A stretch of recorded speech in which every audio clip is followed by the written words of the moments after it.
Hey everybody, what's going on? And welcome to Guns N' Roses Central. And I know normally I don't do videos on Saturday, but there's a couple pieces of breaking news if you guys are Guns N' Roses fans. So last night, Billy Joel actually performed with Axl Rose in Minneapolis. So Guns N' Roses are playing Minneapolis on Sunday. So I guess Billy Joel was in town as well, and Axl came out and performed two songs. One was Big Shot, and then the other one was Highway to Hell.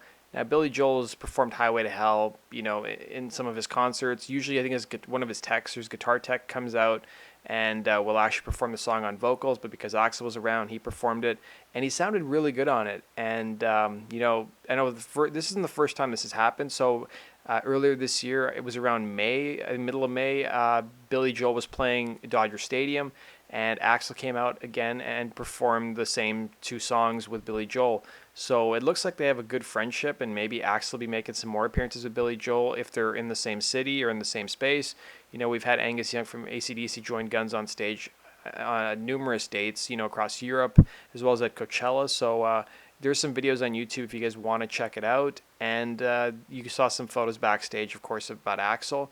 So let's go on to our other piece of news that's supposedly breaking this morning.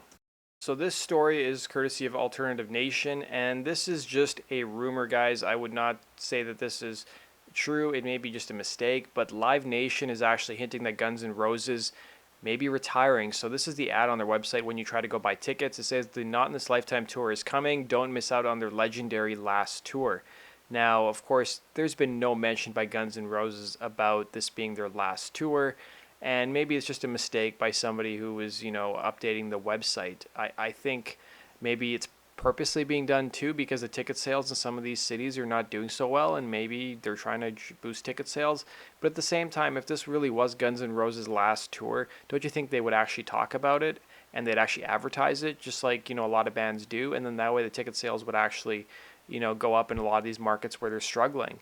And, it's funny because Axl seems like he's enjoying touring. Everybody else, Slash is a road dog. He's going to be touring till the day he probably dies. And Duff seems like he enjoys touring as well. So I don't really know if this is a legit rumor. And this really isn't the first time that this rumor has come up. A couple of years ago, before the actual reunion, there were rumors that Axl Rose was going to retire because he made enough money. And even though I think that I wouldn't be surprised if Guns N' Roses retired, I think that decision would solely be made by Axl. I think if the other guys had their way, they'd still like to keep playing shows. And, there's also these rumors that Guns N' Roses are going to be recording new material. Richard Fortus has been saying in numerous interviews that they're thinking of working on an album or they have material. And, they may go into the studio and record it. Who knows?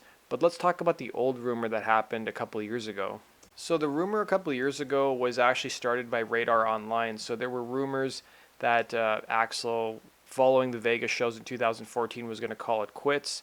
And basically, Axl was set to retire, but a very solid source within the band's camp at that time told Loudwire the retirement talk is bullshit. So Radar Online reported that the band was planning to call it a day after their June 7th finale on their current Vegas residency, citing that the band members had been told that their calendars were clear following the Vegas shows. They quoted a source as saying that Rose was considering retirement and it was done.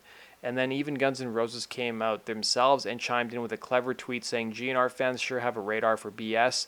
Love you all. And you guys can see this tweet below. And even one source within the GNR camp claims that the fact that the band members have been told their calendars is cleared is nothing new for when the band has some downtime. So as has been in the past, the group members have gone off and pursued other projects. At that time, bassist Tommy Stinson, who has played some reunion shows with the Replacements that year, will get a chance to continue playing with the Replacements back a couple of years ago. And Richard Forrest and Dizzy Reed, of course, have had the opportunity to work with Dead Daisies, and Bumblefoot has been known to pursue solo work on the side as well. And not to mention guitarist DJ Ashba and his core at 6 a.m. were, of course, working on a new album at the time as well.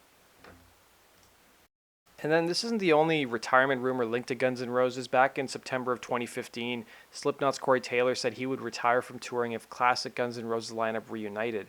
So the reason he was saying that is because he wouldn't want to have to go up against a reunited Guns N' Roses. So speaking to the Las Vegas Review-Journal, Taylor stated that the prospect of a Guns N' Roses return, and of course this was when the reunion rumors were going on before they finally confirmed they were playing Coachella.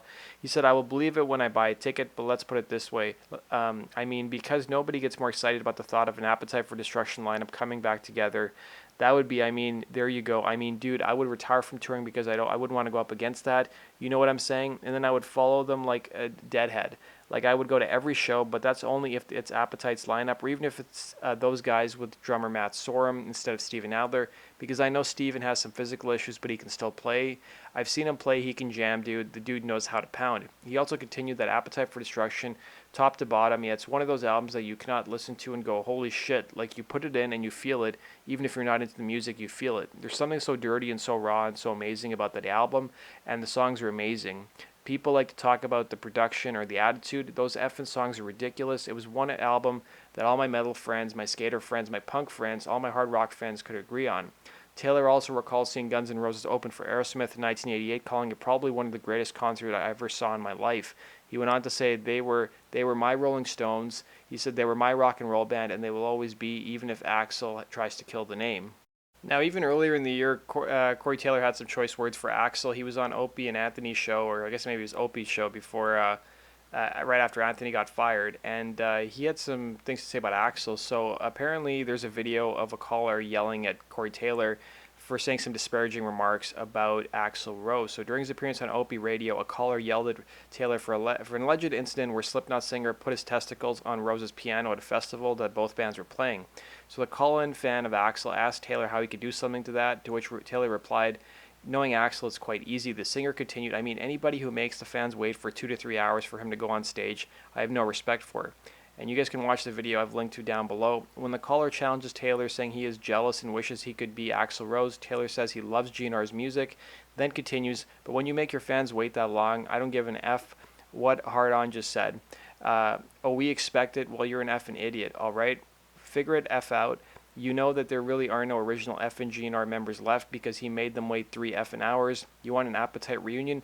Tell him to effing stop being a douchebag.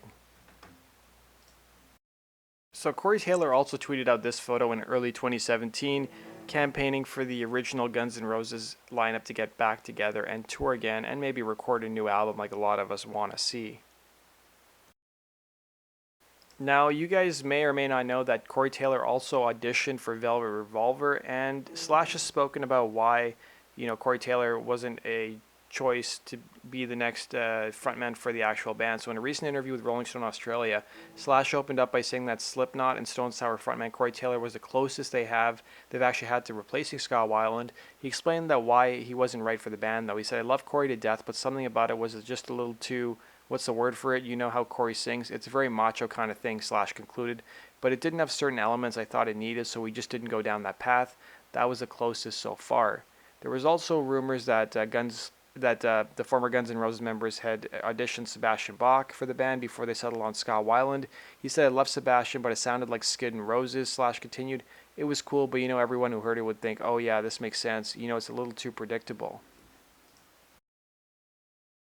So Duff McKagan has also talked about Corey Taylor. Corey Taylor's friends with Matt Sorum, Slash, and Duff, and they've played together at a couple different shows. So Duff McKagan in 2011 said Corey Taylor was one of the smartest dudes out there. And so Duff was appearing on Reverb on SeattleWeekly.com, and he said, I just picked up the book last night, referring to Corey Taylor's book, 7 Deadly Sins, settling the argument between Born Bad and Damaged Good. He said, I just picked up the book last night and gave it a cursory browse. It looks fascinating. It's funny yet poignant look at Corey's own dip into drugs and vice and his asinine behavior in his youth, while also studying the age-old question of whether certain personal traits are learned or bred in a person.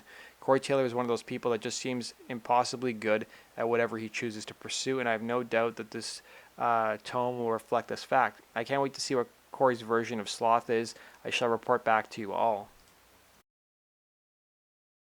We also had, in the same year, Duff McKagan talking more about Corey Taylor. He said he's the brightest and best singer of a generation.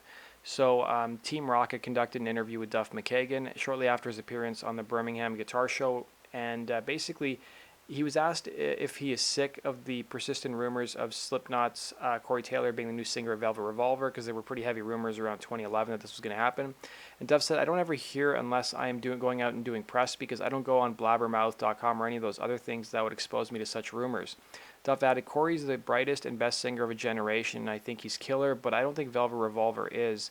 There's not much urgency there to do much of anything right now. One day, hopefully, and I think Velvet Revolver guitarist Slash is probably going to go make either a solo record next, so that's cool. That's what it is. When asked by the Charlotte Observer where Velvet Revolver stand at that point in time in terms of finding a new singer, Slash said there was truth to the rumor that we were looking at Corey Taylor, but then I left for tour, so there's nothing being done at the moment, no decision. And at that time, McKagan had actually added fuel to the rumor that Corey Taylor was actually going to be Velvet Revolver's new frontman. When he was asked by a fan what the most important attribute is for a lead singer that they should have besides a great voice, McKagan responded, any good artist has to have the ability to tap the dark stuff and have it be real. Great lead singers have the ability to tap that. No inhibitions helps as well. Axl Rose and Scott Wellington are two of the best frontmen ever. Corey Taylor is one of those guys as well. He can tap it. So it looks like Velvet Revolver is not going to be reuniting anytime soon. They've been without a singer since 2008, since they fired Scott Weiland. So that does it for today's video, guys. Let me know your thoughts. Comment down below. Do you think Guns N' Roses are going to retire from touring? Let me know. And as always, guys, hit the subscribe button if you love Guns N' Roses. And be sure to follow me on my social media pages. And you can support me on Patreon. The link to my pages are down below in the description box. Thanks.